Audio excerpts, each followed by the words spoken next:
Hey, and welcome back to Talk of Better Worlds. I am Sir Felix the Cat, and this is Hawk. How was your day going? It's a day. How's yours? Not bad. What have you been playing? Diablo. I've been playing the shit out of Diablo. I just beat Diablo 2 today. I did not beat the DLC. I might go back and play it, but as we were saying before the show, like the game is just shit at times. It's just bad. It's old school design, but old school design isn't always good. It's sometimes hard just for the sake of being fucking hard. And that's how Diablo is at times. And you can get through it, but it's just frustrating. So I'm going to go to Diablo 3, which I'm starting new characters to test out what I want to play as. But that's pretty much... Oh, wait, and I played a little bit of Menace, because that just dropped. And it's fucking incredible from the bit that I played so far. But Nice. What about you? I played a lot. Last time we were doing the podcast, I talked about I hate this place. I picked that up. Yeah. And played it for maybe 20 minutes. Walked into this room where I was supposed to go because I walked in the place and this guy's like, hey, blah, blah, blah, hinting like, you're supposed to be here. So I followed the path, the only path you could take in there. And nothing. Like, nothing at all. Like, I couldn't go anywhere. Couldn't do anything. Couldn't interact with anything. Hey, Pinky. And, like, yeah, I was just stuck. Just stuck. So I moved on. I was like, I'll come back to that later. Played a little bit of Super Smash Bros. Ultimate, which still don't like the game. Mm-hmm. But I figured I'd at least try to unlock some stuff just to kill time. Yeah. Then started over on Star Wars, The Old Republic, or Knights of the Old Republic. I love that game. Same. Picked up Trigod Pats, which is a game, it's an RPG, that the world and your characters look very not great, but the enemy design is like beautiful Final Fantasy art. Okay. Like, they look amazing. And the hardest game I've ever played in my life. Like, it makes Dark Souls look like the easiest game you've ever played. Is it harder? I could not find an enemy that would not one-shot me. Oh, Jesus. In a turn-based RPG. And you're playing as gods, too. Like, I think your main dude is Zeus. Okay. And I get one shot. Oh, my God, dude. Yeah, by random enemies. At first thing I came across was a boss. And I was like, oh, okay, so it's a boss rush type RPG. I got it. And, yeah, it killed me in one shot. And I was like, okay, whatever. Good thing I saved. Load back up. Find another place where you can actually, like, fight random enemies. And the same thing happens there. They just one-shot my whole party. It's like, well, cool. What the fuck? Cool. Yeah, so I moved on from that. I tried the Pragmata demo. Yeah. That game is fantastic. I absolutely love it.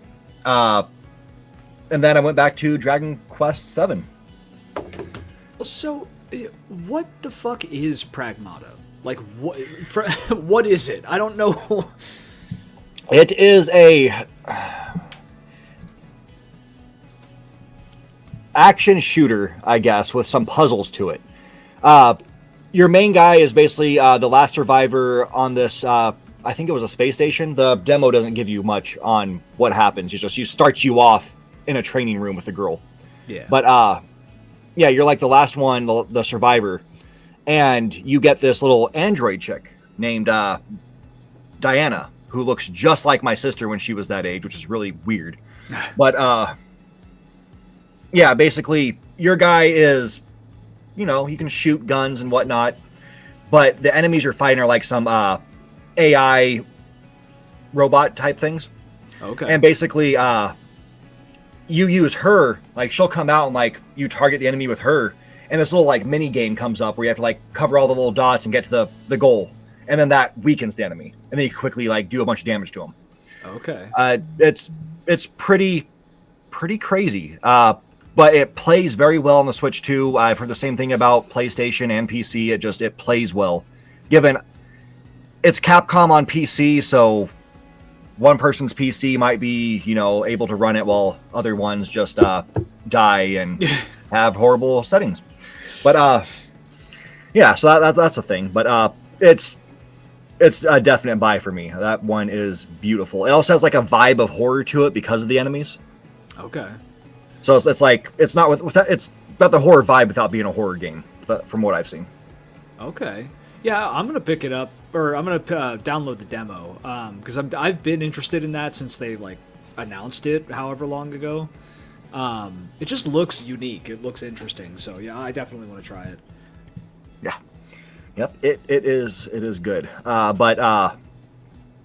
Yeah, Dragon Quest 7 I actually have issues with. Oh.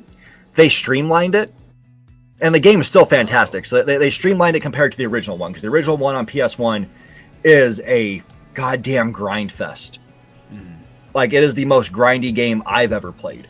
To the point where I got burnt out, and I don't get burnt out from the grind. Yeah, that's bad. I feel it's too easy. Okay. Which I'm not caring for. I like to make it be easy by myself, just going out there and grinding like a jackass and becoming like way overpowered. Yeah. I don't want to walk out there and just feel like I don't have a threat. I go up against the boss and it's like, I'm going to kill you without trying. Yeah, I mean, there's something to say for power fantasies, but like I feel like an RPG shouldn't be a power fantasy. Yeah. Like ever. It just they're incompatible in my opinion. So yeah, that makes sense. Yeah, it reminds me of Pokemon Scarlet and Violet. That was my gripe with that too. If you follow all the paths to actually like complete everything, by the time you get to the last like gym leader or the last big monster guy, you're so ridiculously overpowered that it's not even funny. Yeah. Yeah, well, and I don't know. Like, I guess some people like that because they like to have that more solid sense of progression. You know what I mean? Yeah. But I feel like you could also get that same, or you do get that same sense of progression when you have, like, not rubber banding, but kind of, and I hate to say this, but take elements of how Skyrim did it and even Fallout, where the Oblivion, too, where the enemies are always X amount of levels above you. So as you get more powerful, they get more powerful. That's a problem with the way they implemented it, but other games have used elements of that with some better mechanics behind the scenes that make that work. And you still feel more powerful as you go through the game because the shit you're fighting is more powerful, you know? Yeah. And I forgot to pull up a story. It'll be our last one. Let me get in some news, though. First one, I told you before we got on here, this one is basically just for you. Okay. Warhammer 40K revealed new Defiler stomps the battlefield. Oh. The Iron Warriors are putting on boots on the ground, blah, blah, blah, blah, blah. They're releasing this thing. Ooh! Okay, so first of all, the Iron Warriors getting some love, which is both, like, goes against canon and real life, because the Iron Warriors are just shit on all the time. But this is awesome. Yeah, the Iron Warriors, their whole thing is they take flesh and machine and merge it into unholy fucking abominations like this. They're really good with machines in general. They're siege guys. Like, before the Horus Heresy, they were the dudes who would lay siege to a fortress planet for like 45 years and lose 20,000 soldiers. You know, like they're 20,000 a fucking day. Like they're a really cool legion, and they're led by a really interesting character, Perturabo. So it's cool to see them get some love with this model, and the model is nuts, man. I as much as I fucking hate Games Workshop for the shit that they do with their pricing and their lines and shit, the quality of their models has significantly increased, even within the last like 5-10 years. Yeah, it looks dope. It's crazy. Yeah, it's like really, a pain to paint. Oh god, dude, I would never want to own this. That's it's fucking awesome. Like I love it, but I never want it. And if I ever got it, I feel like and I hate to say this, but I feel like I would just pay to have someone paint it, which just goes against everything in me. But yeah, it's so much. Yep. Also, the price is probably fucking absurd. Yeah, I didn't pull up price because I figured it was probably going to be over 100 just for one model. Probably, yeah. So next up, we have Blizzard's latest attempt at StarCraft shooter reportedly in development at Nexon. Oh, so more Warhammer 40K news. Because StarCraft is just Warhammer. Yep. But yeah, actually, I really like the idea of a FPS set in the StarCraft universe. I just don't think Blizzard is going to be able to deliver something worth playing. So Yeah, I mean, there's people who don't like the second StarCraft, at least for story-wise. They like it for gameplay, but story-wise, basically taking stuff from one and throwing it in the toilet, essentially. yeah, I have story two, beat. but I never played the story of it. Like, I only did the skirmish mode in two. So I want to play through the story of the first one again, because it's been fucking like 15 years since I played through that. But I also want to play through the story of the second one to see what people... See if it really is as shitty as people say it is, which it might be. Yeah. Yep. But yeah, I want to see what... Because Nexon is a publisher. So even the article mentions... Nexon has recently found Western success within the shooter space as owner of Swedish development studio Embark, who's known for the Finals and Arc Raiders. yeah. So Yeah. I wonder if it's going to be them who touch it, because that would be interesting, because everybody loves Arc Raiders. I mean, dude, like, I don't want Activision to touch it. That's what I don't want. Yeah. And if it's the people behind Arc Raiders and fucking the Finals making this thing, or at least having some, like, contributing to it in some way with, like, shooting elements and stuff, that would be incredible, dude. And also, make it third person. We need to bring back the third person shooter genre, because it was incredible. It had really good experimental games, and it just kind of died for some reason. Yeah, I mean, the closest you have to a recent one that was, like, big success was Warhammer, Space Marine 2. Yep. Yeah, now again, another incredible third-person shooter. Like, it's just, I don't know why we don't bring this... I really want third-person cover shooters to come back, like Gears of War and shit. Those were so good, dude. Yeah. Uncharted. That was the way to go. Yep. All right, next up, we have a free game you can pick up. New Cyberpunk game is available for free for all Steam users. It is called Dialogue, spelled D1AL-OGUE. It is a dialogue-based game. Like, there's a lot of conversation in this. But basically, you're a technician who's fixing up these broken cyberpunk bodies. And when you have to, like, first, like, kind of talk to them a little bit. It's partially visual novel territory. But, yeah, you do get, like, some story. You talk to the people. And then when it comes to actual repairs, you're playing, like, a little puzzle minigame. Okay, yeah, I'm looking at it now. It looks like it's... I hope it's not all waifus, because it's the only thing they're showing on the screen. Yeah, I haven't played it. I at least installed it. I was going to check it out later, but it's free if you're interested. Yeah, I just added it to my library. I mean, the concept is pretty fucking cool. I like that. And, like, to be some kind of, like, cyberware repair technician, you know, that'd be such a cool game to, like, if they made that like a 3D, you know, more conventional game. I think it'd be really cool to see. I do like the idea of it with this dialogue based game, like with the visual novel and stuff too. So yeah, I just hope it isn't all waifus. Imagine if VR was good, and then basically just make a cyberpunk one where you're playing as your main technician guy in Cyberpunk. Oh, like a Ripper Doc and shit. Like, yeah, fucking, like you're actually, you have that little thing on your hand, and you're like actually doing the stuff. That'd be dope. That'd be dope. Dude, and job games are such a big genre. Like, I love job games. So, like, to make a Cyberpunk Ripper Doc job game for VR, that'd be so fucking good, dude. Yeah. Oh. All right, so let me ask you a question. Why are electronics currently super expensive? The suicide machine, known as AI. Yeah. So A&EO is releasing a new handheld called it was just announced. It's the A&EO Next 2. You want to guess the price? And I'll give you a hint. They're talking about these devices and everything right here. None of these systems are available for under $1,000. Go ahead. Take your guess. Based off of the stats that I'm seeing here and the sizes and shit, I assume they're going for like a Switch 2 / Steam Deck kind of vibe here. Yeah. Or actually, no, isn't that more like PSP size? Yeah, it's a 9-inch screen. That's about the Switch 1 was an 8-inch. So this one is 8-inch, so that's a little smaller than the Switch 2, a little bigger than the Switch. See, we're going for like a Switch 2 size, like, concept console here. Not under $1,000. Because of tech prices, I'm gonna guess The lowest is going to start at fucking 2,100. That's my guess. So the cheapest one, which is this guy, or sorry, this guy right here, its cheapest one is $17.59. I was fucking close, dude. The most expensive for the newest one is $42.99. $4,299. Dude.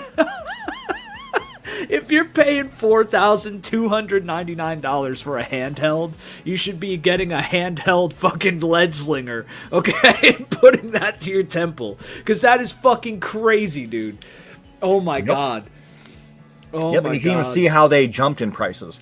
Like this guy, it was $1,400. Which now is it's, still crazy. Yeah, $1,759. They're air cooled too.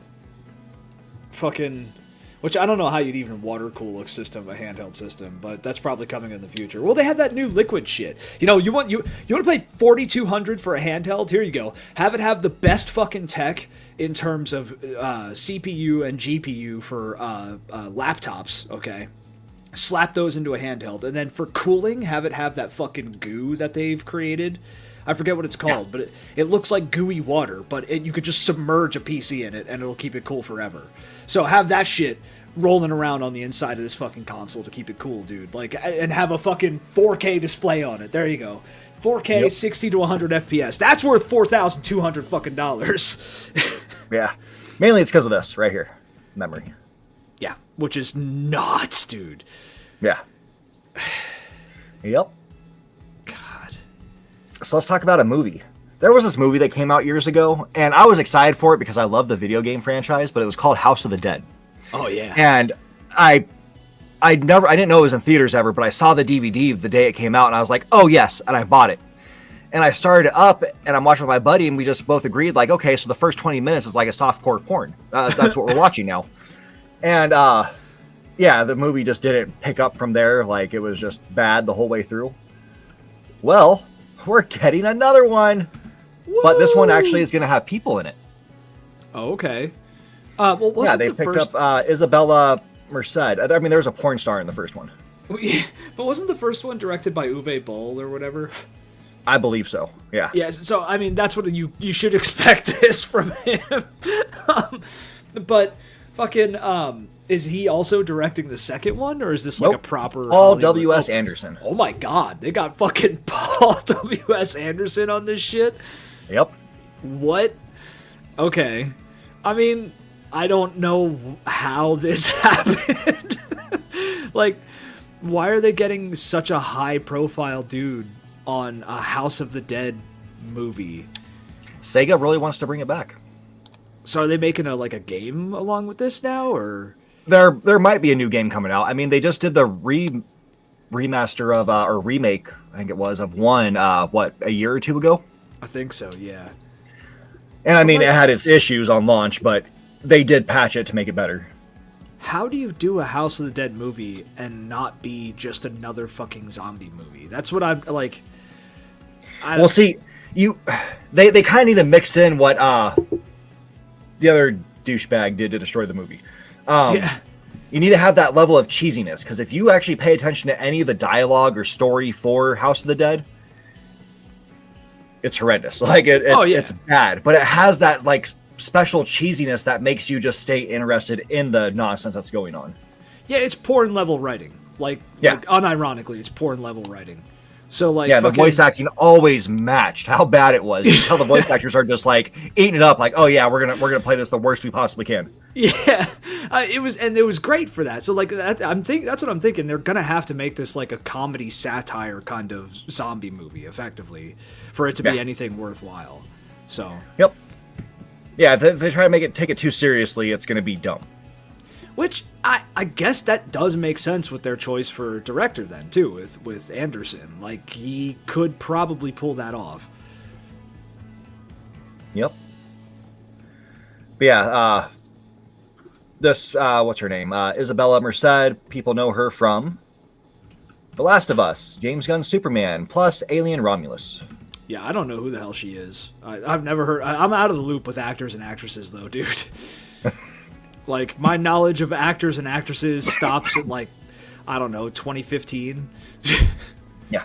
Same with famous musicians and shit. Like, I literally only know about Bad Bunny because of the Super Bowl fiasco. Like, that's it. Yeah. Well, all the outrage that all the certain people were giving it. Yeah, the ones who danced to the Macarena back in the day. Yeah. Yeah. Those ones. Yep. All right. So, DC officially reveals Bruce Wayne's new codename after he retires as Batman. Ooh, what is it? Old Knight. Ooh. So that's kind of cool, dude. Yeah. And Batman is now Damian Wayne, his son.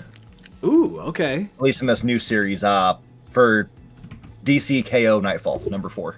Yo, that armor is fucking sick. Yeah. Well, it reminds me of, you probably can't see him, but this guy up here. Is when he it was that... like the medieval Batman. Yeah, that knight Batman. Like the actual like medieval knight Batman. Yeah. Yeah, dude. Which I have his name here, right. Dark Knights of Steel Batman. Dark Knights. Do they have like an actual medieval Batman, like set in the Middle Ages? I don't think so. The only like historical-ish ones I could think of is the Gotham by Gaslight, which is set in like Jack the Ripper time. Okay. And then that weird anime movie they did where it was like, I think there's even a comic to go along with it, where they're like in feudal Japan and they end up getting like Gundams in the end and all that weird stuff. Yeah. Good movie. It was just so bizarre. Of course they get Gundams by the end. It's Yep. No, but they should make a fucking medieval Batman, dude. It would be so cool. Yeah. I'd buy the shit out of that whole line, dude. Yep. But have like Old Knight. You know what I want him to do though? Have like someone who actually knows about real armor to design his suit to make it look like as realistic as possible. And for all the fucking like, oh, he couldn't do all the shit he could do in real armor. Yes, he could, because you were very mobile in real armor in real life. So, fucking, like he could absolutely do like 90% of the shit he normally does in a real suit of medieval armor. So, I mean, and plus the character has like benched thousands of pounds. Well, yeah, so it doesn't matter how much the armor weighs. He's gonna move just like it's paper. But the armor's light as fuck. Like, the only thing that really gets you in a full suit of, like, plate armor is just the stamina side of it. Because it is heavy, but it's not, like, 400 fucking pounds like people think it is, you know? Yeah.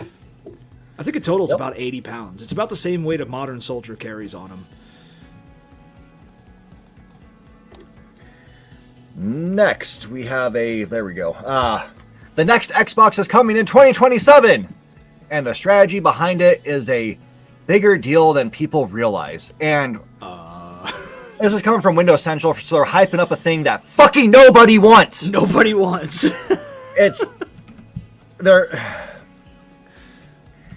Basically what's going to end up happening is the next official one will be just a PC that allows you to play Xbox games on it. Like you can put an Xbox disc in it and play the game.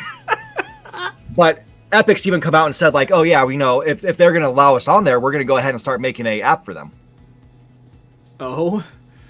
So this is Xbox saying, we're done.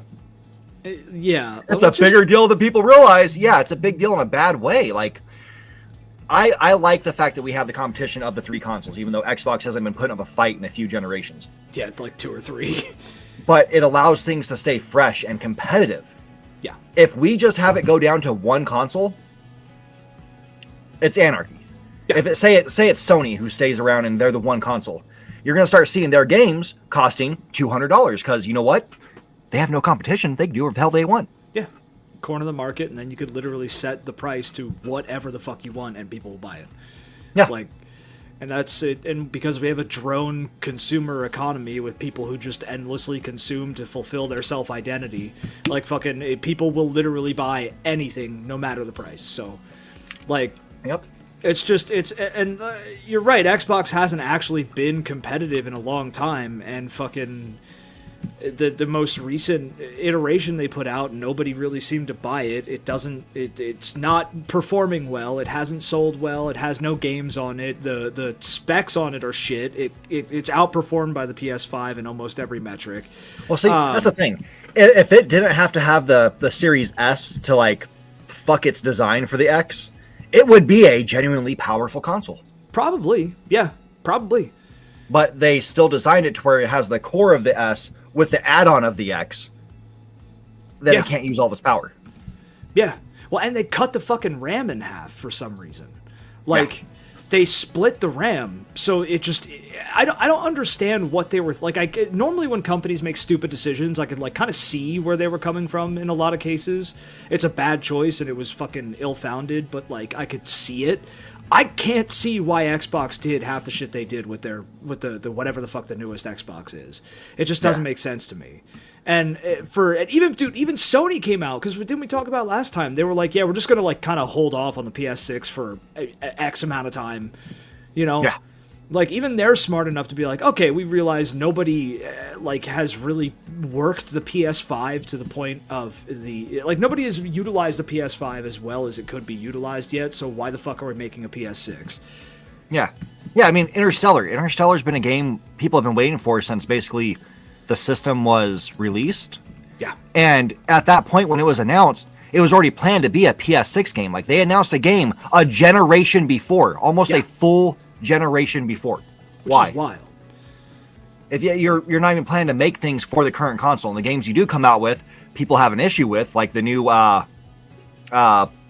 Horizon game. That's a multiplayer game that looks, well, it could be played single player, but it's a multiplayer focused game, co-op, and it looks like Fortnite. And for some reason, one of the characters has a rocket powered hammer or axe as his weapon. And it's like, I look at that and it's like, okay, so it's Reinhardt from Overwatch, but skinny. Yeah. Well, it's just, I think, like, clearly, and we're starting to see this more, this has been happening for a long time, but the nature of this system and the practice of minimum viable product and fucking doing as little as possible to sell as much as possible has kind of not been working lately because people don't have the money or the will to buy this shit anymore. They're starting to finally fucking starting to realize that, like, buying shit from these companies is why we keep getting shit from these companies. And indie games have outsold AAA games for, like, probably 2 years now. It wasn't like, weren't the top like sold games in 2025 almost all indie games? No, it was number one game was Battlefield. Oh yeah, Battlefield. It was like Battlefield, Madden, Call of Duty, your usuals. I always forget about the ball and gun gamers. Yeah. But so outside of the ball and gun gamers, like, the highest sales were probably from indie games, I would guess, at this point. Nintendo. And Nintendo. Yeah, Pokemon and Mario Kart and all that stuff. Which Nintendo is a different type of contender, and that's why they're still alive. Like, because they're not playing the same game that fucking, no pun intended, they're not playing the same game as Sony and Microsoft. Yeah. They do their own thing. They focus on what they like to focus on, and it does well for them. Yeah. Well, and they've got that whole nostalgia hook, like Disney style. You know what I mean? They've got that fucking hook in people, and that's why their fan base is, like, rabidly loyal to them. And, like, you just don't have that with Sony or Microsoft. And Microsoft is slipping because they've just made every wrong decision they ever could at every chance they got. They've invested in all the wrong shit, all the tech that... They got swindled by, like, investors. You know what I mean? Yeah. Microsoft got swindled by investors and bought into bullshit, and now it's destroying the company. Sony got swindled by investors, bought into bullshit, but only halfway. They didn't go full in. So, I don't know. It's just, the whole gaming industry is being shaken up lately, and I think we're going to see a lot of big changes. And consoles are, we've said this for a long time, consoles are just on their way out in general, so. Yeah, I think when it does come down to a final, like, no more consoles, Nintendo will be the last one making consoles. Oh, for sure. And then you'll always have, like, those third-party ones. Like, there was the Play something that came out last year and actually outsold Xbox, which is hilarious. Yeah. But, I mean, you'll have those little things. But, yeah, Nintendo will be the last console standing. Yeah, I absolutely believe that. And it's like, It's because they're offering something that's not a PC. They're not trying to be PCs, because consoles were always from the start not even from the start. From the start, it was like you do gaming on this console, you do work on your PC. But they became a way to play video games that you want to play on PC, but probably can't afford, or don't have the space for, or don't have the inclination to work with, or whatever, because you have to do some work to have a PC. And that's always what consoles have been, but now it's easier than ever to have a PC, to maintain a PC, and to do whatever the fuck you want with one. So they're on their way out. But the affordability part is the problem, and now consoles are unaffordable on top of PCs, so it's just imploding. It's all imploding. Yep. Xbox will be a publisher. Sony will be I think a Stadia. Yeah. And you'll have Xbox doing a Stadia thing, but it won't be anywhere near as big because they don't like to make money for Xbox.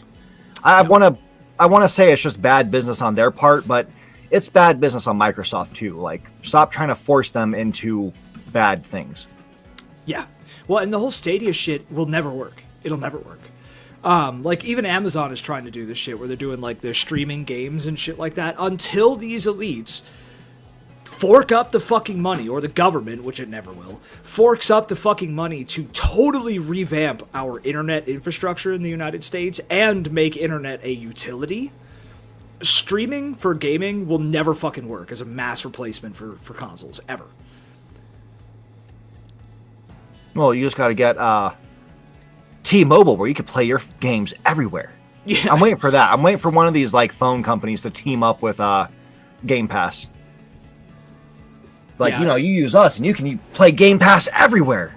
It's coming. You know it's coming. I mean, Yeah. I've been waiting for it. Like, every time Super Bowl comes around, that's the commercial I'm waiting for. Yeah, I mean, it's just, this shit will never work unless other steps are taken, and those steps are things that these companies and the government just aren't willing to take. So it's like, I'm cool to sit here and watch them continue to dump money into ventures that I guarantee you are going to fucking die, just so they could lose all that money, because it's actually kind of fun to watch, so... Yeah. All right. Last news story. Pokemon leaks. Oh boy. So, zoom in a little bit. Here are some images of... Oh, they don't have the side comparisons. Well, that's a waste. There were images going around of these new ones. These are from the new game that's supposed to be coming out, which is supposed to be... people are thinking it's like Wind and Waves or something like that. Yeah, it's islands. But these are early images of the lands, which this is 2 years into production compared to Scarlet and Violet 2 years into production, which Scarlet and Violet looked terrible at this stage. Yeah. No. This looks better than Scarlet and Violet, and it's not the completed product. Yeah, like, there's a lot of detail here. One, I'm looking at all that grass, which is going to hit heavy on the Switch.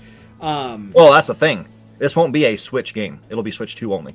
Well, Switch 2. Like, it's gonna still hit heavy on the Switch 2. And it can take it. It's just, this is definitely a game where they're stepping up the performance metrics. They're stepping up the graphics. They're stepping up the lighting. I mean, the lighting isn't good at all, but it's better than what we've seen. Yeah.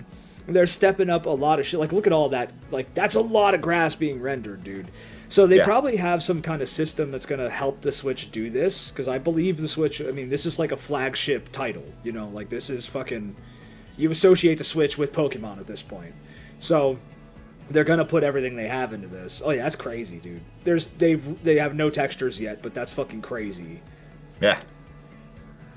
Yeah, Holy it is shit. wild. Like, the tree looks decently good. Like, as it is. Yeah, they're definitely going to upscale this shit and make it that we could go underwater and shit, too. Yep, that's supposed to be a focus of it. That's why it's waves. Oh, it's fucking snow. Dude, oh my god, okay. This is making me want to fucking Switch too, dude. So, Pokemon Day is coming up. When is Pokemon Day? I always forget. Holy shit. When is Pokemon Day? It is the 27th. So, people are expecting this game to be announced on the 27th. Pokemon Day, that's the 30th anniversary for Pokemon. Okay. Oh, yo, hold on. I have one news story after this. Hold on. It's short. I think that's all the images I have. Yeah. Besides, here's what dirt looks like. Okay. Moving on. Yeah, that was that. Go ahead. Yeah, that's fucking cool as shit. Just like you could tell the textures are not finalized here. Yeah. This is not what the final game is going to look like. At least it better fucking not be. What, is that the whole island? Yeah, supposed to be. Holy shit, dude. Oh, there's other fucking islands too. Holy shit. Yeah, there's the two that you can see here on the, or a few that you can see on the sides. So they're making a whole like chain of islands for this game. Yeah, make it a whole. I mean, they've been doing that. Like not Scarlet and Violet. What's the other one? Sword and Shield. Yeah. They had the two islands you could go to, which one was good and one I just didn't care for. But oh my god, dude, this looks like, no, this is not like Sword and Shield. What the layout of this here looks to me like it's probably going to be semi-open or even open world, where like, especially with the underwater shit, where you're going to be able to do it like old school Pokemon, where you could get on a water Pokemon and cruise across the sea to another fucking island. You know what I mean? Yeah. Except you could actually do it instead of just hitting a loading screen. Like, that's what I'm hoping for with this shit. Yeah, it should be awesome. Wow. Island 8, Island... Oh my god, all these fucking areas and gyms, dude. Yeah, Fairy Gym, Flying Gym, Steel Gym. Ocean 2. Deep Sea 1, Deep Sea 10, Legendary Temples, Wind and Wave. Oh my god, dude. So you're gonna have to go underwater to get to the Legendary Temples. Yep. Bruh. That's nothing. But yeah. This is the first time I've been excited for a Pokemon game in a long fucking time, dude. Oh, they're doing another collab. Oh, that's the same one. No, that's a different one. Jolteon versus Charizard. That's a pretty dope little Lego set. Yeah. Yeah, that was that. Shit, man. That's fucking cool. Alright, now hold on. We have some breaking news here, okay? Some breaking, Helldivers news here. Oh, the new area? Yeah, it's more than a new area, dude. This is a whole campaign, okay? Share screen. Yeah, what did they call them? Something stands. So... what is it called? We're going to fucking Cyberstan, dude. Yeah, Cyberstan. Okay. There we go. Which is the homeworld of the fucking disgusting socialist cyborgs, and they created the disgusting, filthy socialist fucking bots, okay? Watch this shit.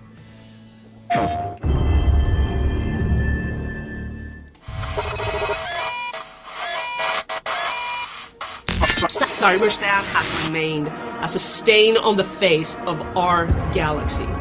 We have the chance to take it from our enemy once and for all. The fate of this historic march rests in the hands of the Helldivers. Super Earth High Command has located an ideal landing site. You will be required to fight your way and choose your path between the cities of Cyberstan until you reach its capital. Our reconnaissance team has come back with this valuable info about these factories on Cyberstan. They are filled with the most horrible, vile, and disgusting machinery mankind has ever seen. It harbors the very rot of democracy. This heinous act will not stand. Helldivers are reminded that each reinforcement has a significant monetary cost and will affect this reinforcement budget. Should the reinforcement budget run out, this mission will be aborted. Initial reports from the front lines reveal that we are facing a new abomination. Wait, don't put the... No! Listen! Listen!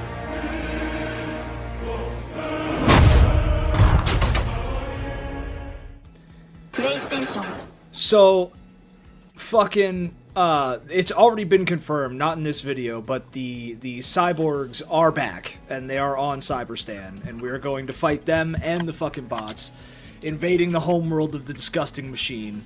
And we have a fucking reinforcement count that is being depleted significantly fast.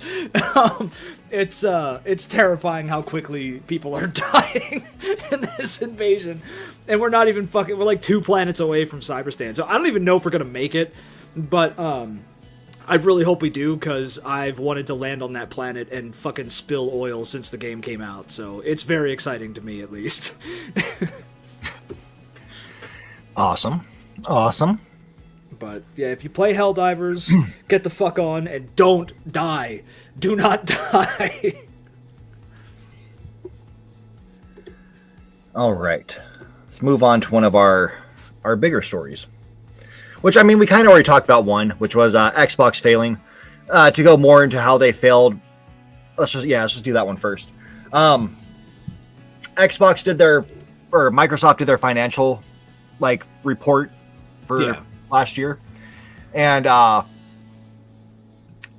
console sales for Xbox were down by another 11%, and game sales overall were down by 9%. Now, that's coming from a company that tries to push Game Pass as hard as possible and not sell games. Yeah. They also had subscription services were down by quite a bit. Yep. Which is just frustrating. Frustrating to see them do this constantly, just ruin your brand. But yeah, they're supposed to have a goal of increasing by 30%. So they didn't meet that. Instead, they went the opposite direction. Part of that is Xbox raised their prices on the console. Yeah. Their premium console is now $750. Premium. Yeah, that's what they want to call it. Their top tier that has the most memory. That's what makes it premium. Yeah. It's $750. You can still get the cheaper ones, but and they have games coming out. They do have games coming out. Are they out now? No. No. Will they because ever be out? What have they done with games that were supposed to come out recently? Let's talk about Perfect Dark. Perfect Dark. Yeah, what happened with Perfect Dark? They canceled all of them. Yep. Why aren't they making money? I wonder.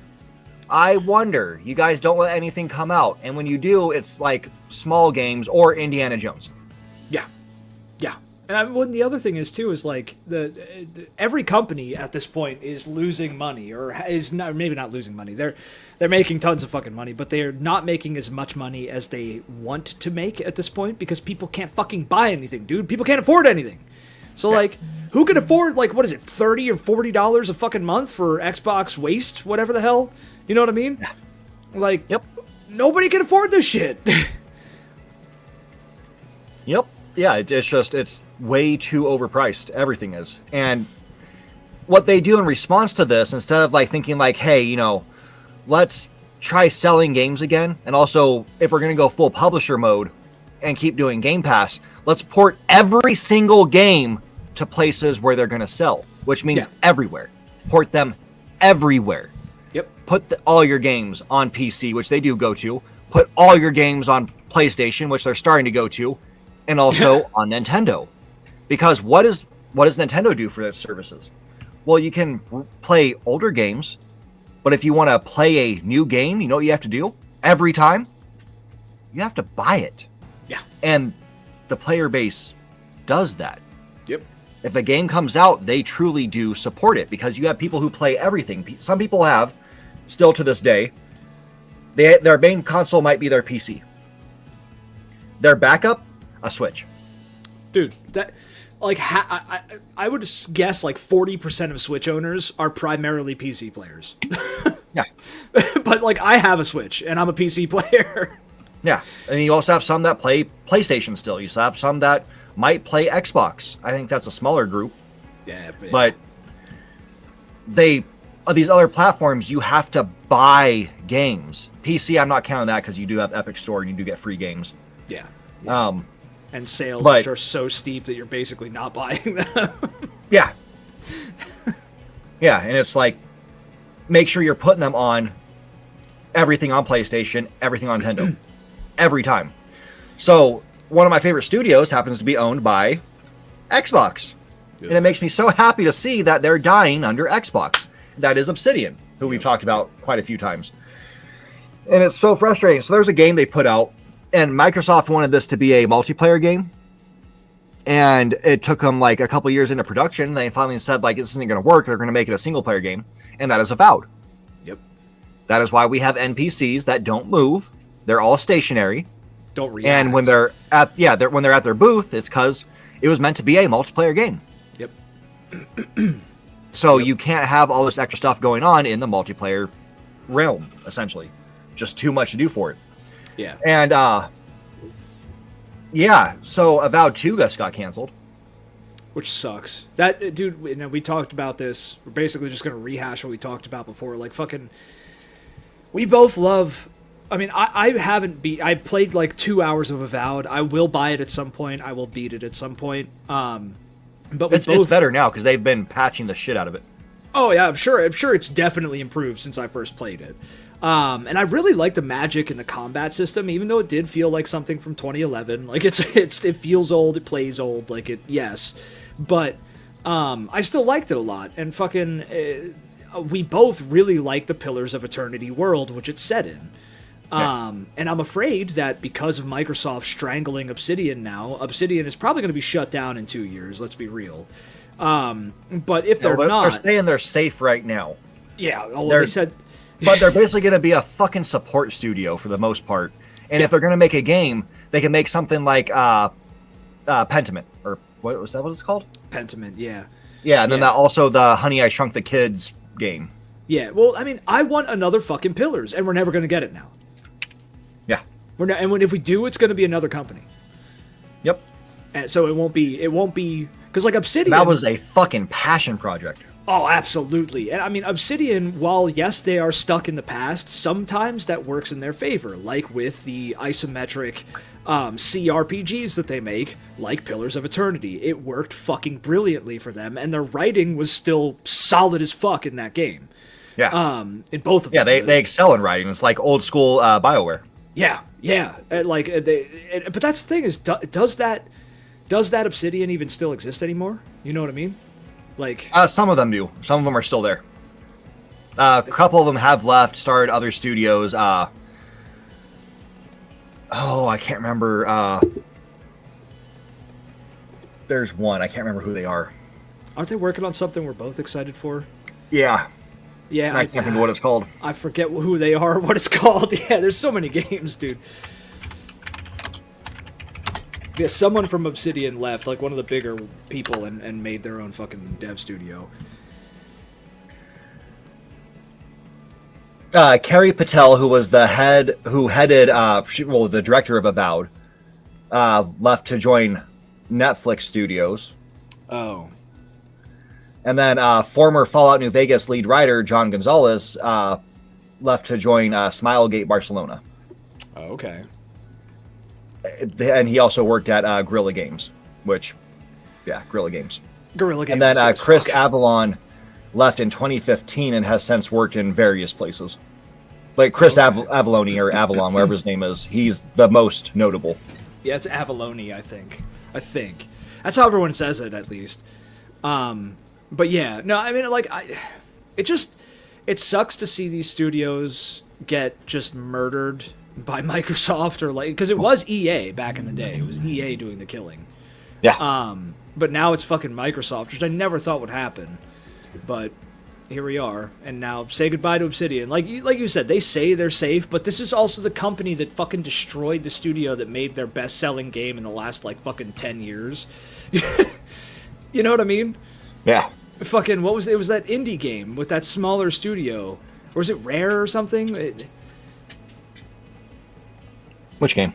I forget. It was some smaller game that came out that blew the fuck up, and it was one of Microsoft Studios, and then they closed the fucking studio like a month later. Oh, the rhythm one with the guitars, the anime. Yeah. It's coming to Switch. I saw that. Hi-Fi Rush. Yeah. This is the company that killed the studio that made Hi-Fi Rush for them. Which, like I said, was probably Microsoft's best-selling game from any of their studios in years. Okay? Yeah. And they killed that fucking studio. So when they say that Obsidian is safe, I don't believe it. I just don't believe it at all. Well, you know who returned to Obsidian? Who? Tim Kaine. Oh yeah, that's right. I think you did mention that. Right before they announced this shit. God, dude. They had the man himself, dude. Yep. The inventor of Fallout. One of them, anyway, because there were a couple people who came up with the whole Fallout shit. The dude who was, like, one of the fucking pioneers of, shooter-based CRPGs and shit. Like, a dude who fucking was influential as hell on the entire gaming industry, who also made more than just Fallout, by the way. Like, he's made a ton of shit. And now he's just a guy who helps fucking build games for other companies under Microsoft. So, there we go. Yeah. Yeah, so basically what Microsoft told them is, like, no more doing these big, expensive games. The other one that flopped for them, also because... I can't say it's because they didn't port it enough, because it is on PC, it is on PS5, it needs to go to Switch, where it would also sell, because the first one sold pretty well on Switch, even though it was a hindered copy of it because of the limitations of Switch 1. But The Outer Worlds 2. Yep. And because they didn't sell billions of copies, both of them, like Avowed and Outer Worlds 2, they're no longer allowed to make these big budget games. God. They can make games, but they have to reuse assets, which gives us some hope. Maybe we could possibly get an Obsidian-made Fallout New York or something like that. That'd be crazy, dude. So basically another New Vegas. Epic. Yeah. Effectively. Because that's what they did with New Vegas. They just reused assets from Fallout 3, changed some colors, and there you go. Made a full game, and it was the best of the modern Fallout games. Yeah, and they had a year to fucking do it, dude. Yeah. A year. Yeah, that's the other thing, is they want all their games to turn around in 2 to 4 years, be released. That's so, well, okay. Now here's another fucking view of this, though. Here's another approach. Maybe it won't all games be come out in about 4 years. Yeah, because that means you can't make these fucking crazy games that run on nothing, and they're just like bloated graphical. They're graphically beautiful fucking games, but that's all they are. You know what I mean? There's nothing else to them. So like that's modern gaming 101 right there. Yeah. So maybe, and I know it won't be, but it's possible that this is a good thing in the end. You know what I mean? Maybe. Yeah. A different way of looking at it. But, I mean, because Obsidian, I would hope they're still creative enough to be able to pull games out that aren't super fucking graphically intense. Because Avowed was beautifully, graphically beautiful. Avowed looked great. Its lighting wasn't that great, but like the magic and shit, the colors and it was a good looking game. But imagine if it just didn't look as good and they put more of those resources into writing and making a world that wasn't set up for fucking multiplayer. You know what I mean? Yeah. Like that would be better. So maybe it's good, but I doubt it. Yep. Yeah, and since you brought up EA, I gotta talk about them really quick too. God. Not long ago, they took down a game that I was very fond of. They just removed it from the internet. Like, it's no longer, you can't play it anymore. Oh, yeah. Yeah. And that is Anthem. And Anthem was sadly a beautiful mess. The flight was beautiful. The gunplay was fantastic. It was just super on point. But it had its own issues getting forward, and that's because the person who was leading the project left shortly after the project started. Yep. And so all these people had no idea what they were doing. It was supposed to start off as a multiplayer game, and then they were like, well, maybe it shouldn't be that, but it's going to stay this because we're already working on it. And, yeah, EA did not make it easier for them. The people who took over, they tried. They tried to make it as best they could. They even tried to fix it afterwards, to, like, fix all the player complaints. Yep. But then EA also said, nah, we're not going to allow that. Nah. And then they finally pulled the plug on it. Well, people, when that game launched, before it even launched, people were just shitting on it. Oh, left and right, just hating on it for no reason. Without touching the game, just hating on it because they saw someone else online talk about how it's bad. Yep. So they just jumped on the hate train like, oh yeah, haha, it's bad. You never played it. You're just going to go ahead and say it's bad. And yeah, after you beat the game, the end game isn't the greatest. It fell short, and that's something they were trying to correct, that EA said no to. And it was partially because people online just kept hating on it and hating on it. Well, these people decided to go and play it recently before it shut down. You know what they said? It's basically unanimously. Yeah, good game. Yeah. Well, dude, just watching you play that game at the apartment and seeing like how smooth the fucking gunplay was and shit, like, and the flying and everything.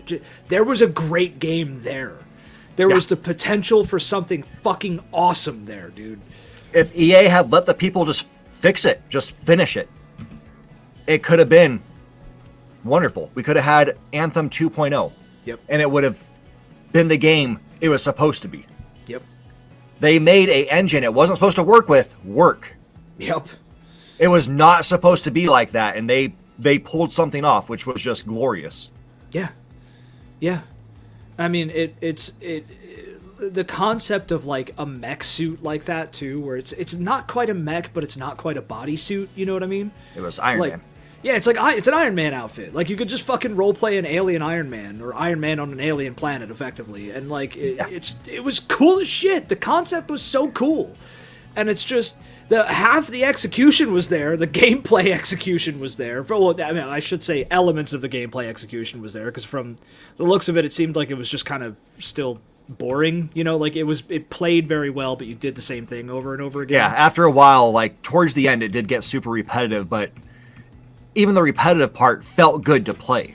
It just, it started to, gameplay-wise, like mission style-wise, get stale. Yeah, but it was still fun because the movement and the gunplay were that fucking good. Yeah. They were that good that you could still do it. So it's a shame. It's one of the greater shames of gaming, and modern gaming, in my opinion, that we lost that shit.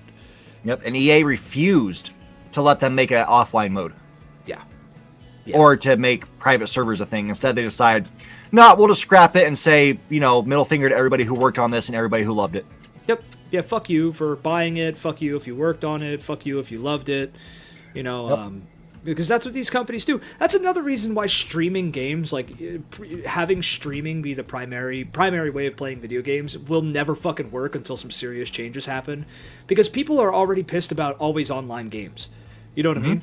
Like, people don't want this, because not everybody has good internet. Most people don't have good internet. So, I don't know. Yeah, and I don't want it for Switch because I'll be playing it and I'll turn it off because I have to go do something. Yeah.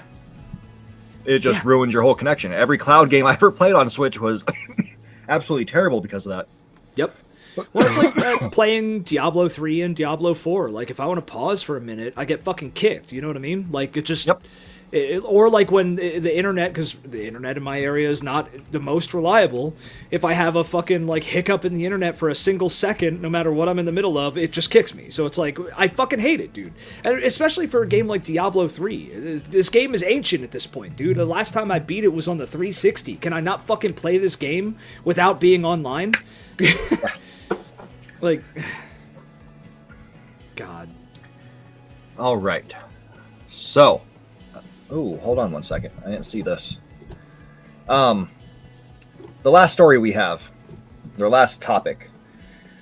And I was going to make a video to this, and I'm still half tempted on like pulling this video up so we could watch clips of it. I decided not to post it because I was borderline calling the people who were saying these things just complete and utter idiots. To the point where I even said at one point, like, maybe think before you talk. I mean, that's a little tip for you. When you're right, you're right. You know, if it pisses people off, that's on them, dude. Yeah, after I rewatched, I was like, man, I came off hostile.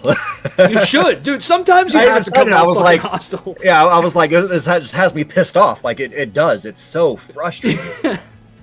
But last week we had a Nintendo Direct, and it was announced ahead of time. We knew for about a week ahead of time it is a partner Direct. So what games do you expect to see there? Do you expect to see, you know, third-party games or first-party games from a partner Direct? I expect first-party games at the Nintendo Direct. That's what half the assholes in the world thought. Where's Mario? Yeah, we're going to have this convention for all the companies that we work with that like to make games on our console, but we're not going to be releasing or showing anything that we make in our house, you know, development studios. So here's the show. Where's Mario?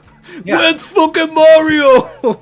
Yeah, we didn't see Mario. We didn't see Zelda. What's going on here? This isn't right. So, I mean, this is even what Google's overview says. The February 2026 Nintendo Partner Direct faced significant backlash, with over 80 or 58% of viewers saying it was below a 5 out of 10 due to underwhelming announcements and lack of major first-party reveals. God, dude. Oh my god, dude, I'm gonna be fucking hostile, dude. These people are dumb as fuck. Like, come on, dude. Nobody reads. Nobody looks at anything anymore. How many times have we seen this in gaming in particular, dude? Like, where they say something or they announce something, and then people are like, well, where was this thing? Where's the thing at? It's like they said everything they're gonna say, or they even said where the thing was, and you didn't fucking listen to it. Yeah, and I mean, there even were a couple pure exclusive titles. Yeah, well, exclusive is cool. It's just a third-party exclusive, you know? Like, yeah. Fucking... Oh, my God. And then, there was also more Fallout afterwards.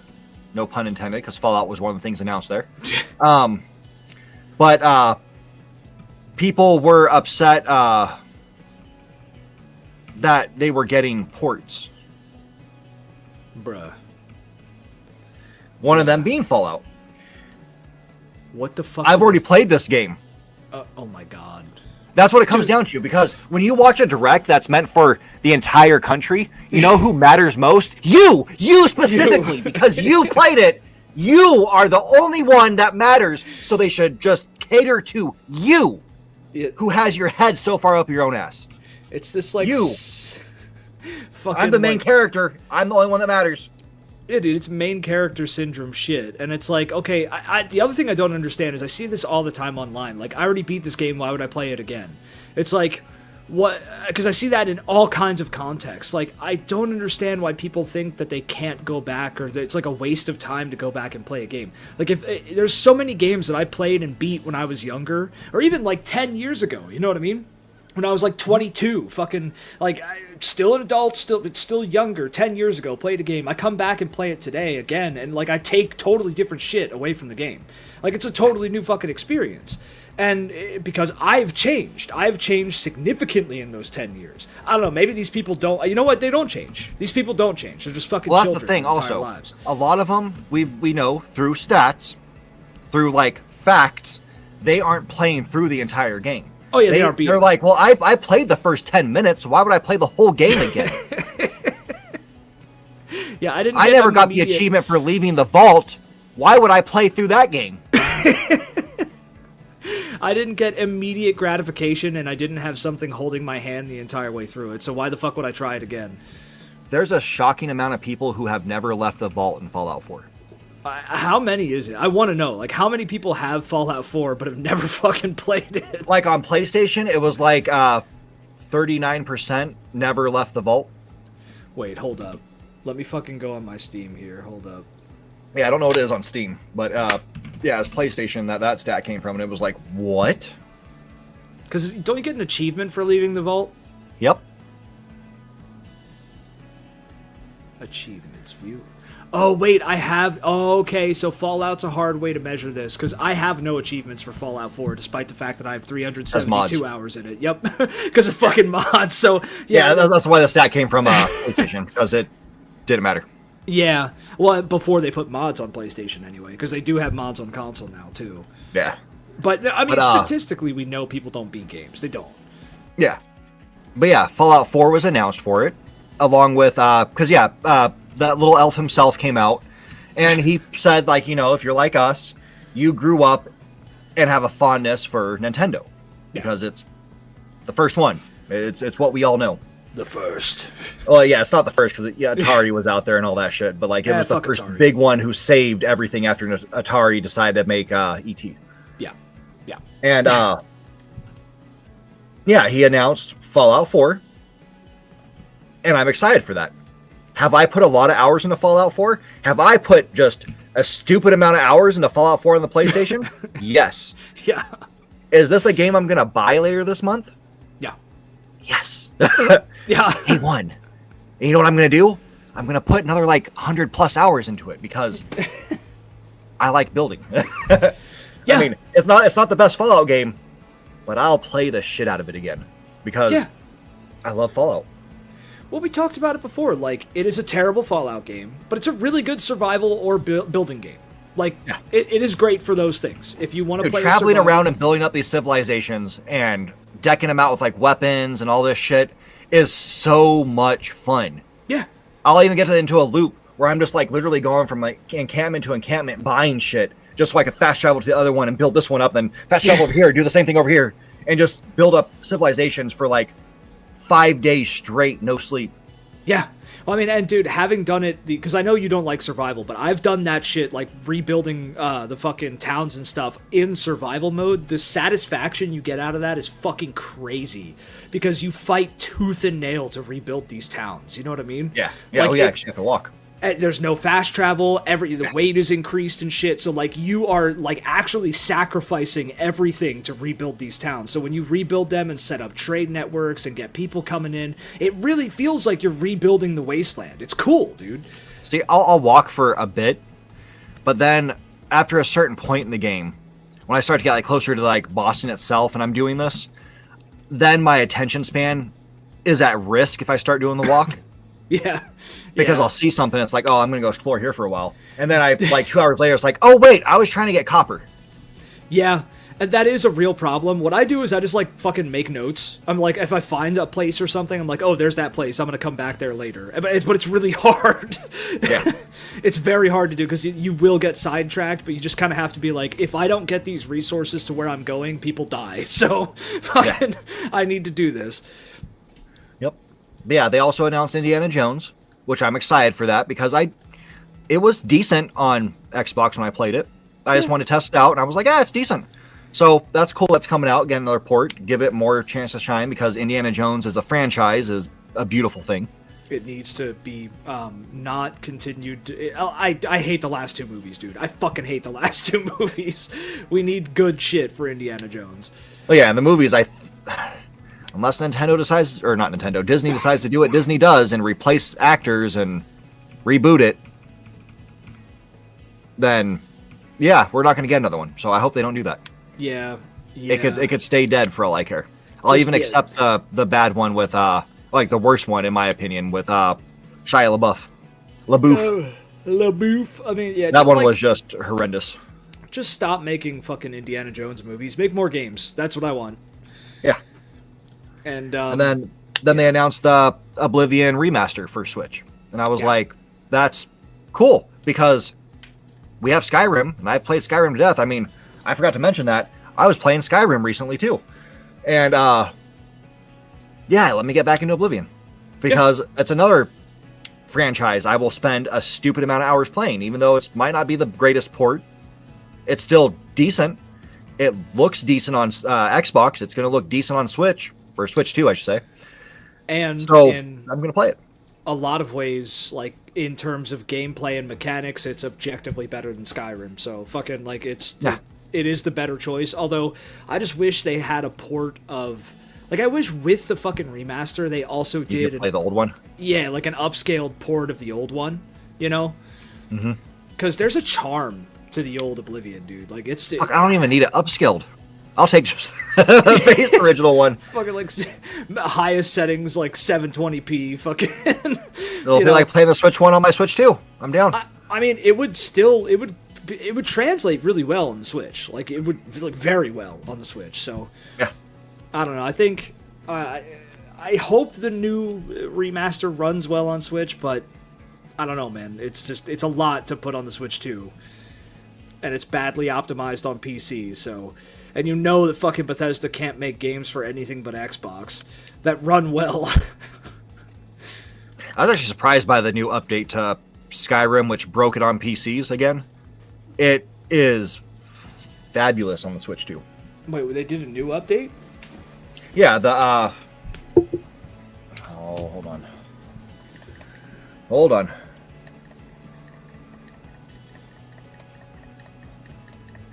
Or is the anniversary one, or whatever it was.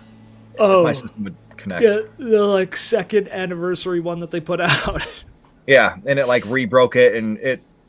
I guess some people have said it's just completely unplayable on PC right now. No, Or it's so unplayable? it's not. The people who are, because like I have since that came out, I have played a modded playthrough of Skyrim.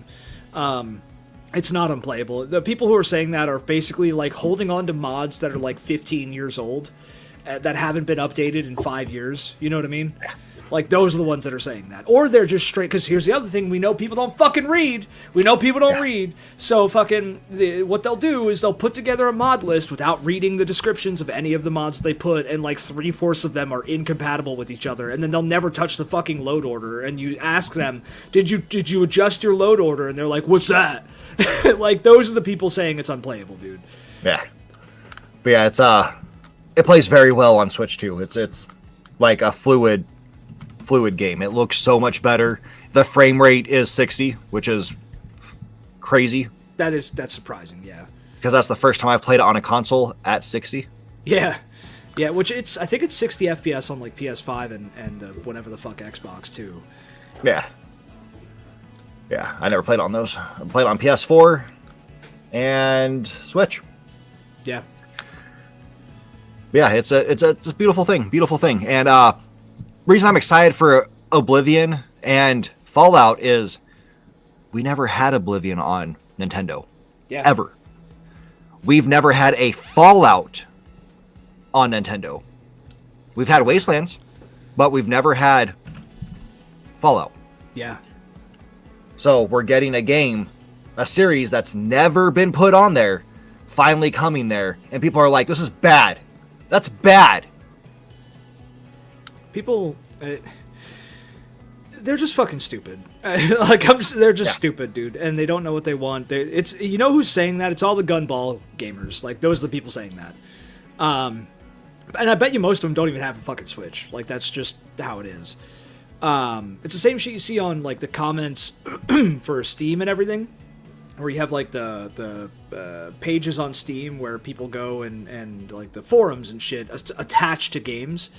You could see when people comment on these if they own the game or not, and most of them don't own the fucking game, but they're talking about it. Yeah. Like, they're talking about it in the forums for the game. Here is the one bad thing about this Fallout game. And that people are going to blame this on Nintendo. But we know from other games that come out, like, Final Fantasy VII Remake, it is not Nintendo setting the price. Yeah. Bethesda is going to be charging, this is in euros, 52.99 euros. So about $60. Yeah. It's going to be a full price game. That's upsetting. That's absurd. Yeah. But again, that's not Nintendo. Nintendo doesn't set game prices unless it's their games. Yeah. Or games that are made by companies that they own like 30 or 40% of, like the Pokemon Company. Yeah. Like, yeah. But, people are going to blame Nintendo for that, unrightfully so. Yep. And that's what they did. That's what they did. It's still, again, comes back to not being able to read. These people just can't read, so. Yep. Yeah, no, I mean, what I want to see the original Fallouts brought over to Switch. That'd be fucking sick. Yep. I want all of them. I want 3 New Vegas, 1, 2, the side games, even the shit ones. weird one. Brotherhood. What was it? Yeah, Brotherhood still. Yeah. Yeah, dude, if I could play fucking Knights of the Old Republic and Baldur's Gate 1 and 2 on my, like, Samsung tablet 15 years ago, why the fuck isn't Fallout 1 and 2 on Switch? Like, why aren't they on Switch? You know what I mean? They just never wanted to get a port to it, and it's absurd, because, I play Wastelands 2 on the Switch. Yeah. Yeah. Like... I still want Wastelands 3, but we have to hope that Xbox lets an Exile release it, because they also own an Exile. Oh, Christ, dude. I don't think I knew that one. Oh. Yeah, they've owned them for a while now. It was like, I think right after the release of Wastelands 3. That's disgusting, dude. Mm-hmm. I still need to play Wasteland 3. What have they been up to lately? I don't know, dude. They've been quiet for all I know. I know they were going to be working on a first-person shooter. Ooh, okay.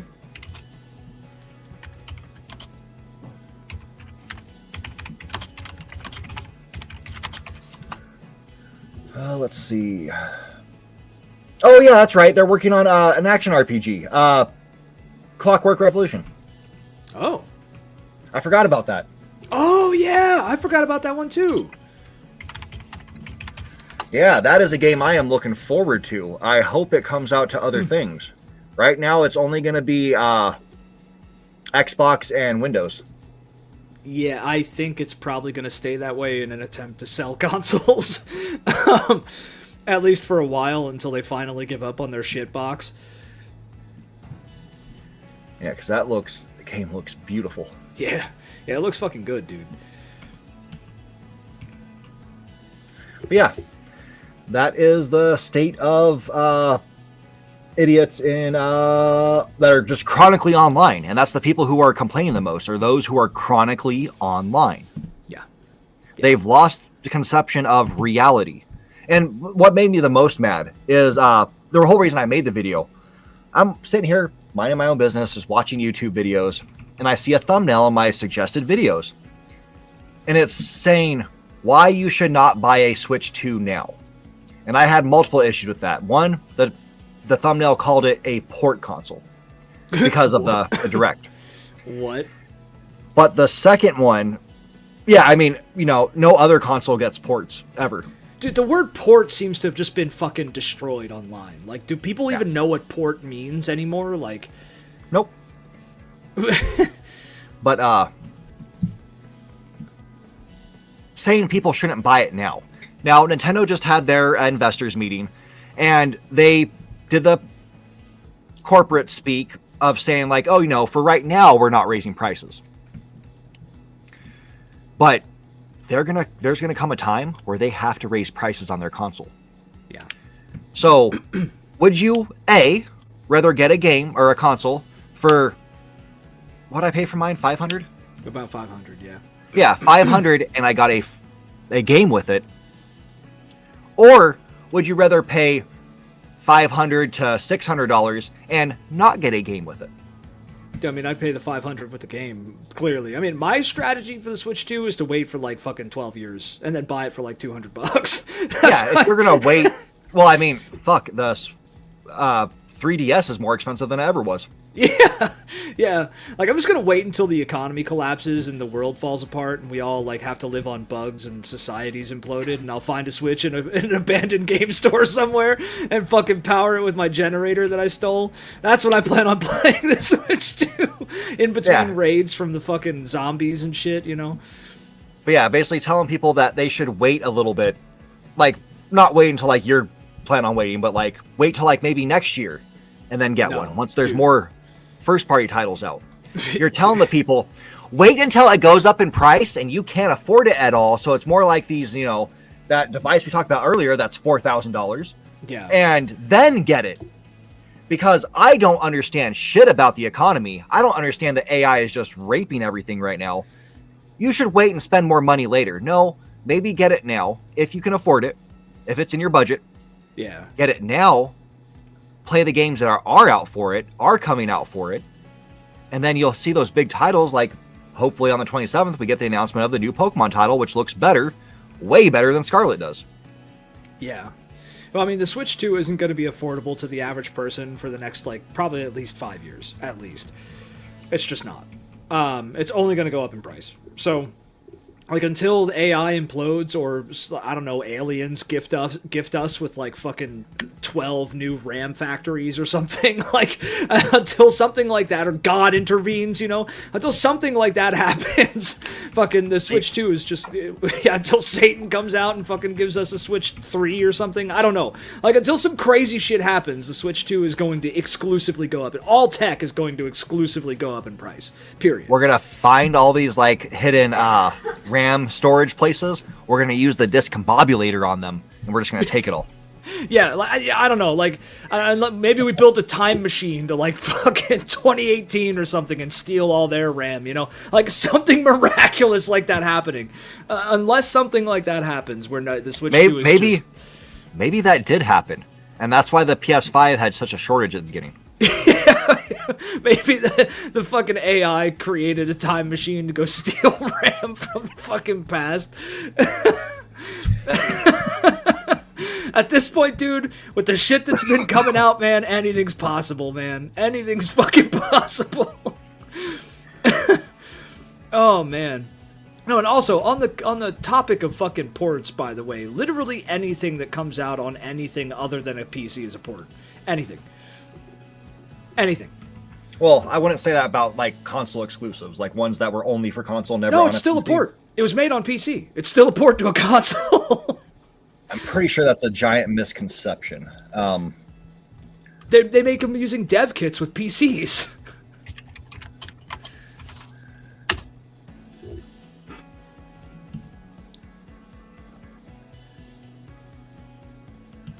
There was something some game developer was talking about how that was a big misconception.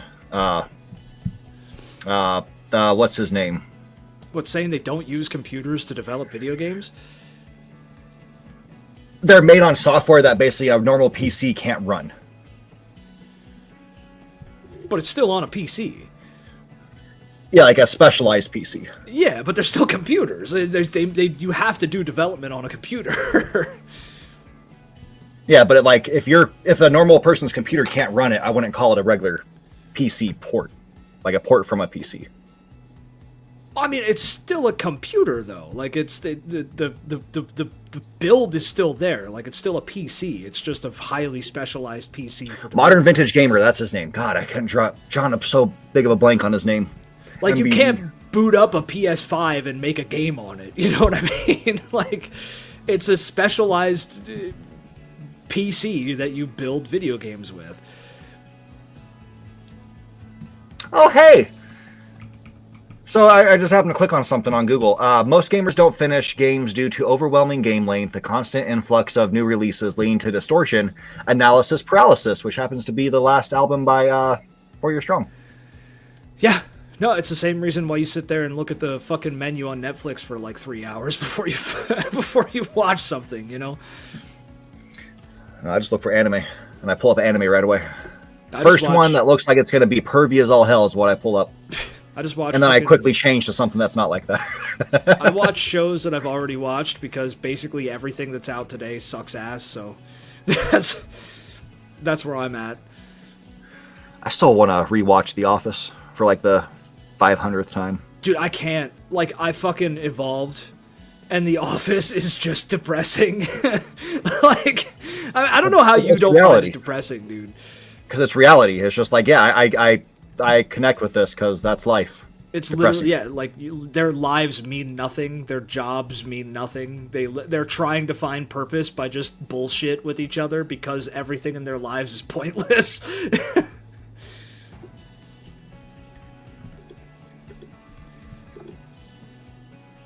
The Office should just be renamed to fucking Modernity. That's like that's absolutely what the name of the show should be. I have a game for you. It's called Hard War. Hard War? It's apparently released in 2023, but it looks like it's a much older game. Hard War. Is it on Steam? Yeah, that's where I'm looking at it right now. Alright, I'll look at it in a second here. Maybe it's a re-release of a game. It just looks so not new. It might have that old aesthetic. A lot of games have been doing that. It's one word or two words? One word. Hard War. Let me go ahead and share my screen on this. Okay, like a red background. Yeah.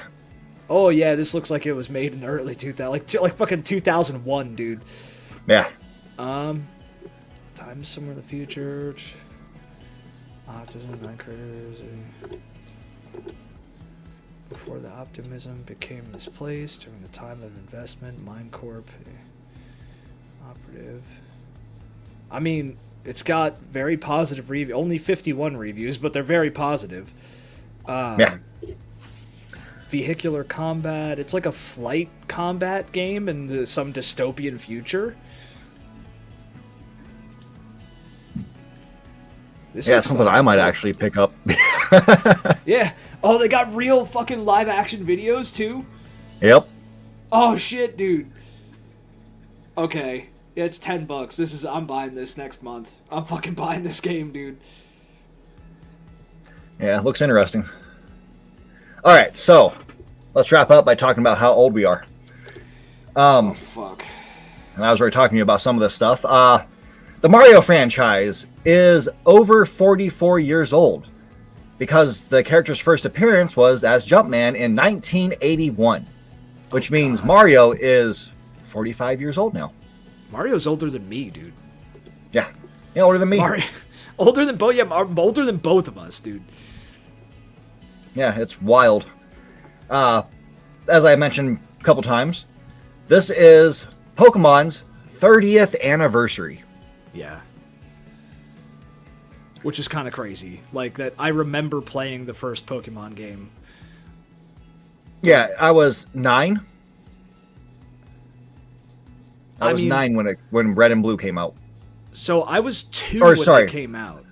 I would have been 11. Yeah, because it came out here 2 years later. It was released in 96 in Japan. So yeah, 98. I was 11. I was 4. I was 4 years old in 98. So I probably played it by like 99 or 2000. That's so like a year or two after it came out is probably when I had my Game Boy. So yeah, that's still fucking crazy, dude.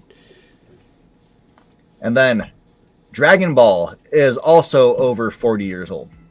That makes sense. The manga came out in 84, and the anime, which is still older than me, came out in 96. Dude, fucking how old is Gundam? It wasn't Gundam from the 70s, dude? Yeah, it was I think like 78. Yeah, Gundam is... I was looking that one up. It was the first anime to really blow up in the US, as far as I understand. 79. Yeah. In Japan. Yeah. So, it came... when did Gundam come to the US? I would guess the early 80s.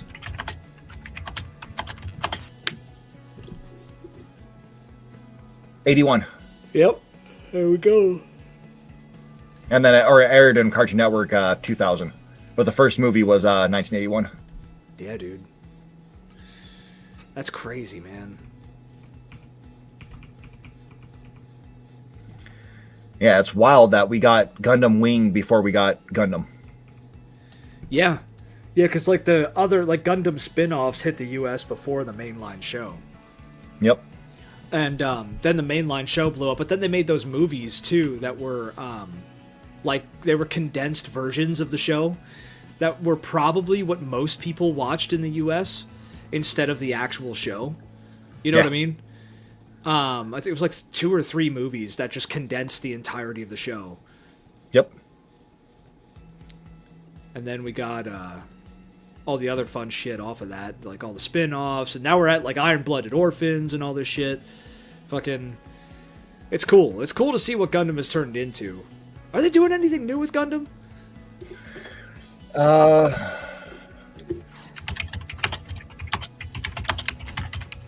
What's new with Gundam? Are they still making that movie? Major updates to the franchise for early 2026 include a upcoming release of the 4K remaster box set for Mobile Suit Gundam Wing Endless Waltz. Ooh. New figures coming out. Live action film project moving forward with Netflix and Legendary Pictures. Ooh. So yeah, we're gonna get that. While anime fans have to await the next Hathaway's Flash film. Okay. Huh. I'm glad to see the movie is still in the works, although I have no faith in it. Sydney Sweeney. Why do I know that name? She's that racist bitch. The jeans. She's in talks to be playing a role. Ah! God, dude. She's ruined that. Her fucking acting sucks, dude. She's such a fucking awful actress, dude. Yep.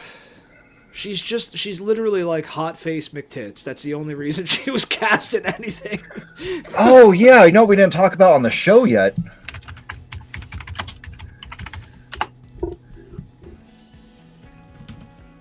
Oh, I thought it was announced. Yeah, there's rumors at least going around that there's going to be a Metroid live action film.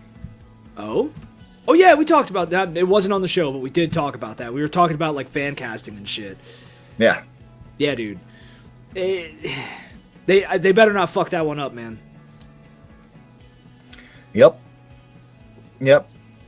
Maybe they'll try to put her in it too. You know what I was thinking? Charlize Theron.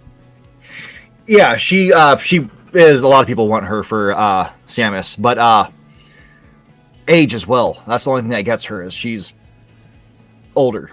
But like, I would like to see, honestly, I would want to see a more grizzled, older Samus. Like a Samus who's more experienced, a Samus who like has seen some shit.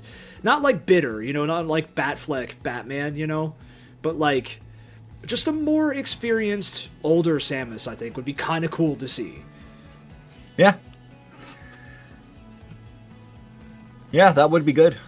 We need to stop. Yeah, we just put her in a different story that they haven't reached yet, because they haven't put her past, I think it's 38, is the oldest she's ever been in the games. Oh, dude, Charlize Theron could pull off 38 for sure. But she could pull off, like, fucking, I don't know. I don't know. How's she looking now? It's been a while since I've seen her in a movie or anything, but I feel like she could definitely pull off 38. I saw her in something recently. No, Charl. I don't know how to spell Lease. Char, Leas. Yeah, I don't know how the fuck to spell her name. There we go, with a Z. I-Z-E. Charlize Theron. 2026.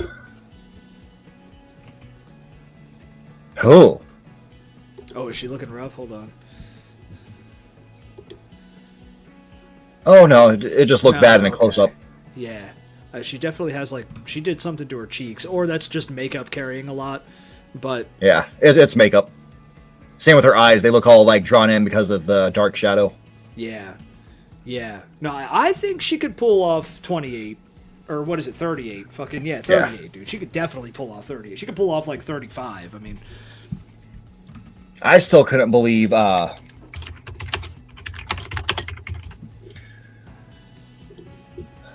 this girl in her age. I was so blown because I was looking for people to play. She's 41, yes. What? Dude, I thought she was in like her 30s. She was in her 30s when she was in Walking Dead, when she was playing like a 16-year-old or something like that. Yeah, dude. Wow, I thought she was genuinely like a fucking kid in The Walking Dead. Yeah. Holy shit, dude. She's 41 fucking years old? Yeah, that was mind-blowing when I saw that. That is crazy, dude. I mean, she's very small, though. Like, she's short and not, like... I want a fucking jacked Samus, dude. I want a fucking... Talk to me. I want a ripped Samus. I want Samus to be fucking older and fucking ripped. I don't want this, like, dinky, tiny-ass little girl playing Samus, because it's not believable to me, dude. I just don't... I can't believe that. Yeah. Yep. Yeah, you had that pitch for the lady from Game of Thrones, the one who worked with the sister lover. Yeah, fucking, what's her name? I forget her. I don't know her real name, the actress, but, fucking Brienne of Tarth, the chick who played Brienne of Tarth. Yeah. I think she would be a pretty cool, like, older Samus. Like, that would be fucking dope. Yeah. She's got the height. She just has to put some muscle on, you know? Yep. Because isn't Samus, like, a super soldier? I know she's super jacked.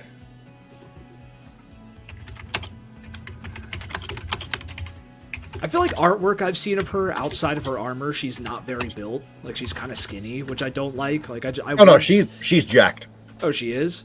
Well, I mean, when they redid her, so let's talk about the redone one for Smash Bros.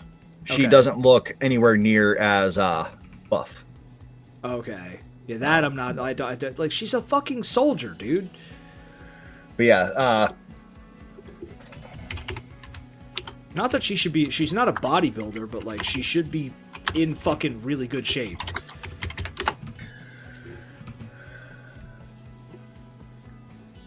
She was Samus outside of Sood.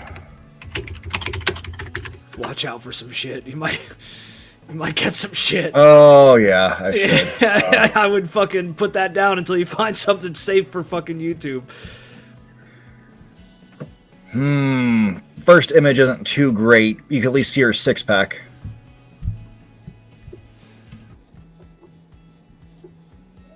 That's the other thing too, though. I don't want it like fetishized. Like I just want it to be a natural thing, you know?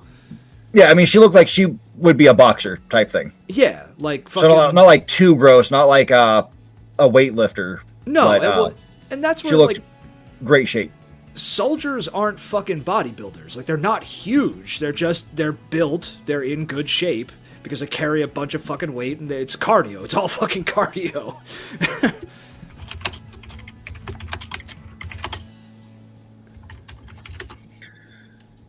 Let's see. But I would have also. Yeah. Good thing I didn't show the screen. Yeah. I mean, I would imagine her armor, even though it's power armor, would probably still be heavy as fuck, too. Like, you gotta be fit for this shit. Video's not coming through, but I think this is a pretty good view of her. Okay, yeah. Yeah, that's about, like, she's skinny jacked. Like, that's what I would expect. Yeah. Yeah. That was one of the few I could find that didn't have, like, some pervy aspect to it. Which is also the unfortunate side of that shit. Yeah. Like, can we not just have, like, a strong female character who, you know, isn't sexualized all the fucking time? Like, that'd be cool. That's asking too much. Yeah, with the fucking chuds out there, it really is, dude. But yeah, I think when they put her in Smash Bros, it was she just looks skinny. Take out the jacked part, just. That's probably like what I've seen before, is her in that like it's like a skin tight outfit. It's like a bodysuit that she wears. Yeah, this is how she should be. Well, she looks short as fuck. But Oh yeah, she should be a midget. That'd be beautiful. So she's just a like fantasy dwarf. She's like she's super fucking ripped and like 4 feet tall, dude. Yeah, just take the Hulk, make him tiny, throw a wig on him, and put a beard on her. We have to put a beard on her. Yeah. And you gotta give her the Scottish accent. Just make her a space dwarf, dude. Yeah. Oh man, I would actually watch a Samus space dwarf movie. God, what is wrong with people? What, the fucking porn shit that they do? Yeah, I mean they're all clothed, but it's just like it's why? It's very sexualized and shit. Yeah. Yeah. Like why? Well, it's people whose only sexual experiences have been solo, so. They even try to do it with her like in suit, and it's like, what is wrong with you? Dude, okay, I'm tired of fucking boob armor, man. Can we finally put this behind us? That's what I love about Samus too. Yeah. That is like what I love about Samus, because she doesn't look like that. They don't give her boob armor. Her armor is just naturally big right there, but it's not boob armor. Dude, I spent half my life thinking Samus was a dude. Because I never really played Metroid, so like, fucking, I legit thought that she was a dude, because I never saw her face, I never, like, heard her, I just saw pictures of her in the armor, and it was like, okay, it's just some space marine or some shit. Fucking... Yeah, I'm pretty sure a lot of people didn't find out until Prime, when she was then voiced by Jennifer Hill. Yeah. Yeah, and I mean, that's how it should be. Like, anyone wearing any suit of armor is not going to have, like, fucking body features defined by that armor. It's not like we're not wearing, like, fucking Greek torso fucking vests and shit, you know? Like, yeah. Armor is ambiguous. Like, it's armor. And even in, like, Middle Ages and shit, if there were women who wore armor, like Joan of Arc, the armor that she wore would not have had boob armor. It would have just been a normal breastplate. Yeah. Or chainmail, really. She probably would have worn chainmail. All right, so that's where we'll end the show. With the most accurate description or depiction. But yeah, that was our show. Dude, those arms are stupid. It's like she's got biceps on the biceps, dude. What is this? Well, it was like the Steiner brothers back in the day for wrestling. They were like the first ones to come out. He'd have like the big old arms, and then he'd have like this extra bump on top of the muscle. It's like, what is that, a tumor? What? And then she looks like she's just a walking tumor. That's what that looks like, dude. Yeah, let me see if I can pull it up. Oh my god.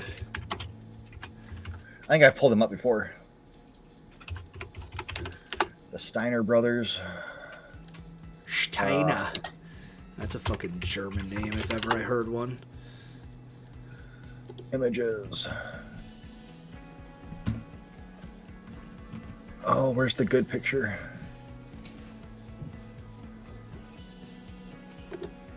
It's like those disgusting... Okay, here we go. Here we go. This is a pretty good image of it. Zoom in a bit so you can see how disgusting this is. Ugh, dude. Look at that. That's A hard cut right there. What the fuck is that, dude? I remember always watching this dude flex and it was like, what is going on here? What is that? That's not a human, dude. What is that? Oh That's my one of the God. Steiner brothers. Scott Steiner. Yo, you see those spaghetti veins and shit, too? Yeah. You know his dick is like 0.2 centimeters long. No, it was all natural. I never did steroids. He's got a clit, dude. He's got... And what's up with that chainmail coif, dude? It wasn't even fucking good chainmail. Come on. Yeah. Well, I mean, he wasn't a liked wrestler that much. That's when he was part of the... Or right before he joined the NWO. And people just stopped liking him and his brother. Yeah, anyways. Fucking tumor. That was the show. We thank you guys for watching. Putting out videos again. Been on this little kick of doing the Nintendo eShop weekly sales and sales chart and all that fun stuff. Been doing that every Monday. I'm going to be moving it to every Friday because sales start on Thursday. Yeah. But yeah, going to keep doing videos. Check those out. And yeah, we'll be back in a couple weeks. Until then, you guys take care. Stay safe.